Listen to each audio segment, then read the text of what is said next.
Hello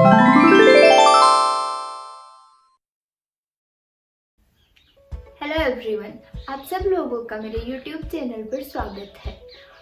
हमने कभी ना कभी तो ये सुना ही होगा कि जैसा खाए अन्न वैसा होए मन, कि जिस तरह का खाना हम लोग खा रहे हैं वही खाना हम उसी तरह का प्रभाव हमें हमारे मन, हमारे शरीर पर देखने को मिलेगा। इस बात को ध्यान में रखकर हमारी अधिकांशतः कोशिश ये होती है कि हम जो भी खा रहे हैं वो हम अच्छा खाएं, हेल्दी खाएं, ताकि हमें हमारा मन, हमारे तन पर उसका अच्छा इफेक्ट देखने को मिल सके। तो हम इस बात का तो ध्यान रख लेते हैं कि हम क्या खा रहे हैं, कि हम हेल्दी खा रहे हैं कि हम नहीं खा रहे हैं, लेकिन हम एक चीज़ भूल जाते हैं, जो है कि हम खाना सही तरीके से खा रहे हैं या फिर नहीं। तो आज हम इस वीडियो में इसी बारे में बात करेंगे कि खाने की जो अच्छी आदतें जो प्राचीन समय में हमारे पूर्वज अपनाते थे वो कौन सी हैं। लेकिन इससे पहले अगर आप इस चैनल पर नए हो या फिर आपने अभी तक हमारा चैनल सब्सक्राइब नहीं किया है तो आप चैनल को सब्सक्राइब कर लीजिए। अब हम बात करते हैं खाने की अच्छी आदतों के बारे में। तो खाने की सबसे पहली और सबसे अच्छी आदत ये है कि हम जब भी खाना खाएं तो हमें खाना हमारे हाथों से खाना चाहिए। कांटे चम्मच का प्रयोग बहुत से लोग करते हैं और उन लोगों के पास अपने तर्क हैं कि ये हाइजेनिक है या फिर कुछ और, उनके पास अपने अलग तर्क हैं। लेकिन हाथ से खाना खाने के हमारे पास अपने तर्क ये है कि जब भी हम हाथ से खाना खाते हैं ये हमारे डाइजेशन में बहुत ज़्यादा मदद करता है। जो कोई भी खाना हम खा रहे हैं उसमें हमारे सारे सेंसेस, हमारी सारी इंद्रियां इन्वॉल्व होना काफ़ी ज़्यादा ज़रूरी है। खाना दिखने में कैसा है, खाने की स्मेल कैसी है, खाने का टेक्सचर कैसा है, ये सारी चीज़ें हमारे डाइजेशन में काफ़ी ज़्यादा मदद करती हैं। तो हम जब भी खाने को हाथ से खाते हैं हमारा ब्रेन है उसके पास सिग्नल जाता है और जैसे ही सिग्नल जाता है हमारे जो डाइजेस्टिव जूसेस है वो सीक्रेट होना स्टार्ट कर देते हैं। इस तरह से हाथ से खाना खाने पे हमें हमारे डाइजेशन में काफ़ी ज़्यादा हेल्प मिलती है। इसके बाद में जो दूसरी आदत है वो है ज़मीन या फिर फर्श पर बैठकर खाना खाना। इस चीज़ को आज अधिकांशतः लोग इस चीज़ को नकार चुके हैं। वो कुछ ही लोग हैं जो आज भी ज़मीन पर बैठकर खाना खाते हैं। बहुत सारे घरों में डाइनिंग टेबल्स ने अपनी जगह बना ली है या फिर ऐसे भी लोग फर्श पर बैठकर खाना खाना पसंद नहीं करते। लेकिन इसके पीछे भी एक बहुत अच्छा तर्क है, वो ये है कि जब भी हम ज़मीन पर बैठकर खाना खाते हैं, पालथी मारकर खाना खाते हैं, तो जो हमारा एब्डोमेन है वो कंप्रेस होता है और जैसे ही हमारा एब्डोमेन कंप्रेस होता है हमारे डाइजेस्टिव जूसेस सीक्रेट होते हैं। तो जैसे ही हम ज़मीन पर बैठकर खाना खाते हैं हमारे डाइजेस्टिव जूसेस सीक्रेट होते हैं और हमारे डाइजेशन में हमें हेल्प मिलती है। तो ये भी हमारे डाइजेशन के हिसाब से काफ़ी अच्छा जो एक आदत है जो कि हम अपना सकते हैं। अब इसकी जगह अगर हम कुर्सी या टेबल पर बैठकर खाना खा रहे हैं तो उसमें क्या होता है, जो लोग कुर्सी पर बैठकर खाना खाते हैं उनका जो एब्डोमेन पे ज़्यादा प्रेशर नहीं पड़ पाता, उनका एब्डोमेन कंप्रेस नहीं हो पाता, जबकि जितना प्रेशर होता है वो हमारे हार्ट पर जाता है। हार्ट को पंप करने में दिक्कत होती है क्योंकि जो हार्ट है वो अगेंस्ट ग्रेविटी पंप कर रहा है। तो ये हमारी सेहत के लिए बिल्कुल भी अच्छा नहीं है कि कुर्सी पर बैठकर खाना खाया जाए।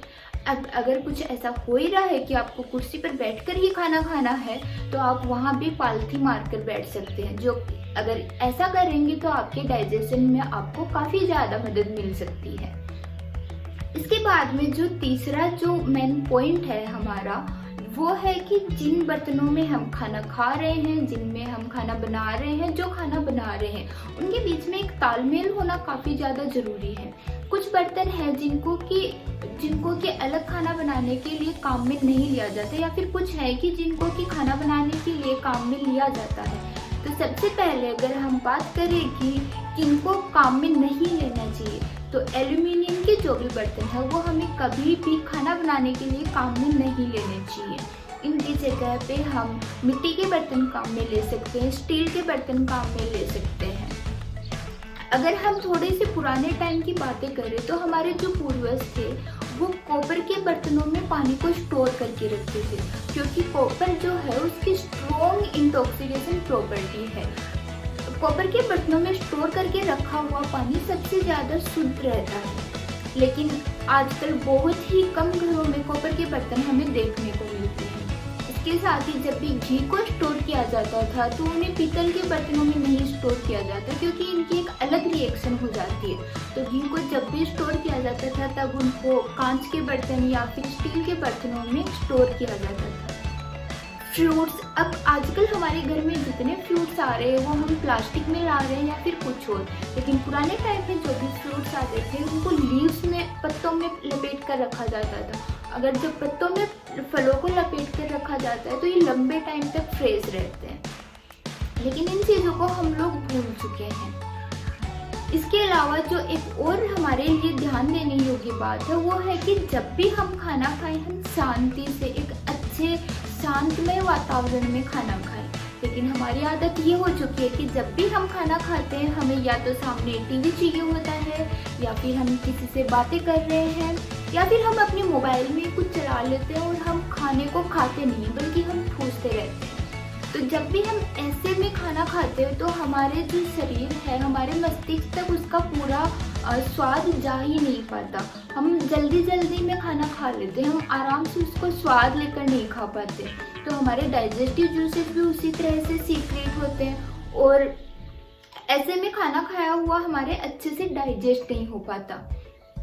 आपने अपने घरों में लगभग बहुत बार ये सुना होगा कि खाना खाते समय बोलते नहीं हैं, खाना खाते समय बातें नहीं करनी चाहिए। तो वो क्यों नहीं करनी चाहिए? जब भी हम खाना खा रहे हैं उसके साथ हम बातें कर रहे हैं तो हमारे खाने के साथ में बहुत ज़्यादा एयर हमारे अंदर जा रही है और उससे हमें ब्लोटिंग की समस्या का सामना करना पड़ सकता है। तो जब भी हम खाना खाएं हम एक शांत जगह पे शांत मन से खाने को अच्छे से महसूस करते हुए, उसके मज़े लेते हुए खाना खाएं, तो वो हमारे सेहत के लिए दुगुना असर करेगा। इसके साथ ही कुछ और चीज़ें हैं जो कि हमारे पूर्वज करते थे लेकिन हम उन्हें भूल चुके हैं। जब भी खाना बनता था तो सारे मसाले घर पे पीसे जाते थे, वो एकदम से शुद्ध मसाले होते थे। लेकिन आजकल बाहर से आते हैं और हमें पता भी नहीं है उनमें क्या क्या मिलाया हुआ आता है। जो भी चटनी घर पे बनती थी वो एकदम से ऐसे पत्थर पे ऐसे बांट के बनाई जाती थी, ग्राइंडिंग उनकी अच्छे से होती थी, लेकिन उनका स्थान मिक्सर इन सब चीज़ों ने ले लिया है। लेकिन इन चीज़ों को ठीक है, आज हम जो हमारे भागम भाग का जो जीवन है उसमें हम इन चीज़ों को तो नहीं अपना सकते, लेकिन हम खाने की एक दो आदतें जो कि हम बहुत आसानी से अपना सकते हैं वो तो हमें अपनानी ही चाहिए।